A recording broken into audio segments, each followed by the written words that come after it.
कडेगाव भागातलं शिवणी गाव.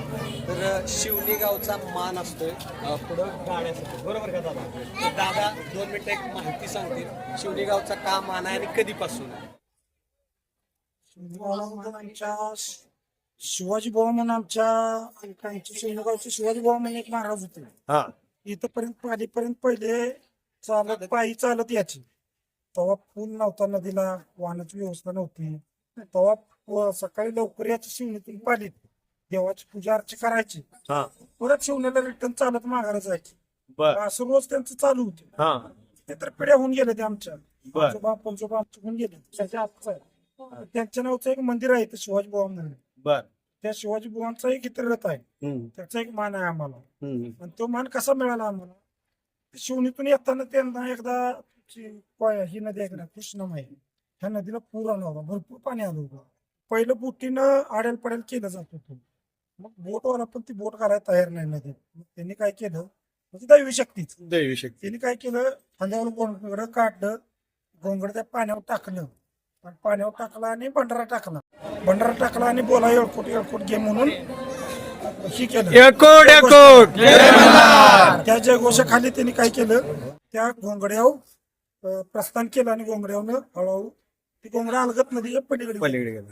नदीच्या पलीकडे गेलो. मग तिथल्या लोकांना आश्चर्य वाटलं की घोंगड्यावर माणूस पलीकडे जातो म्हणजे काहीतरी देऊ शकतो. पालीत आले, तिची आरती केली आणि देव त्यांना प्रकट झाला. प्रकट झाल्यानंतर देवानं त्यांना विचारलं की बाबा तू एवढी प्रकट आहात, तू कष्ट घेतोस, तुला काय पाहिजे नक्की माझ्याकडे? तुम्हाला धन दौलत काही मागू शकतो असतो. तर त्यांनी धन मागितलं नाही, दौलत मागितलं नाही, फक्त त्यांनी एकच मागितलं की माझ्या शिवणीचा भेंडाच्या गाड्या तुझ्या पालीत येईल. त्या भेंडाच्या गाड्याला तू विवाह सोहळ्याला जाताना तू भेंडाच्या गाड्याला पाय लावायचा आणि तुझ्या विवाह सोहळ्याला जायचं.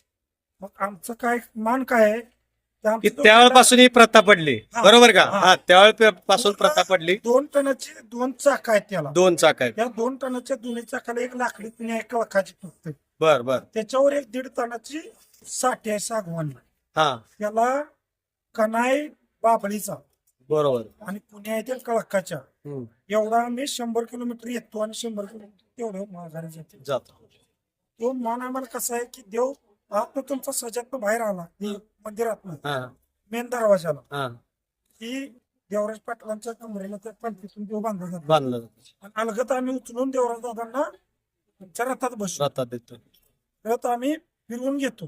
हा, एक आमचा रथ आहे तो त्यात तुमच्या मेन रथाच्या पुढं शिवाजी भाऊंच्या गाड्याचा, त्याला आमची 2 बैल आणि एक मेन रथाच्या माघार रथ आमचा शिवणीचा, त्याला 2 बैल.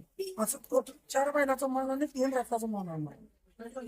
येतो आणि सजात आल्यानंतर तुमच्या पालीचा मेन जो आहे तुमचं पहिलं काय करतो, दांड्या सोडायच्या, दांड्या हातीला लावायच्या, दांड्यावर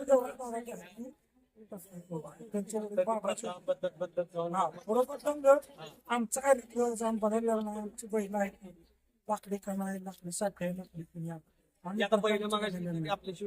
4 बैल आहेत. तुम्ही बघितलं तर तुम्ही भाग दाखवला. तुम्हाला नक्की माहिती आहे का की आपल्या कडेगाव जिल्हा सांगली शिवणी हा मान शिवणी आपल्या गावचा आहे? मला नक्की माहित होतं का? याच्या पलीकडे कमेंट करून सांग आणि कमेंट मध्ये जय मल्हारला. जय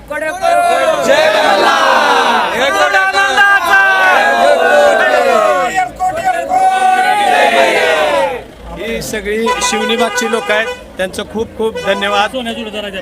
हा, ओके.